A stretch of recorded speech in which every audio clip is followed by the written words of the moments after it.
kumusta yung pamamasyal yung mga idol? Ay, okay lang po, ganda naman dito. Sobrang linis po, hindi kayo madi-disappoint. Aha. Taga saan ba kayo mga ma'am? Malapit lang po. Diyan lang po yung office namin. Okay. Nakauwi lang po namin. So nakailang beses na ba kayo mamasyal dito sa Pasig River Esplanade? Marami na din naman po. Opo, marami na.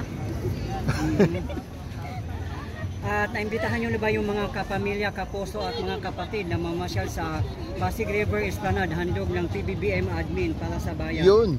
Opo. Kamusta naman yung experience nyo dito sa Pasig River Esplanade? Dati may kasama ako, ngayon wala na. Wow, so sad. Kami na lang po yung kasama niya. Hindi, pero dito okay naman. Marirekomenda nyo sa mga ibang tao? Oo naman. Yung mga tao, Mga pang family, tapos friends. yung mga yung mga taga-ibang bansa, pwede nyo itong gawing. Our hearts beat to the city streets.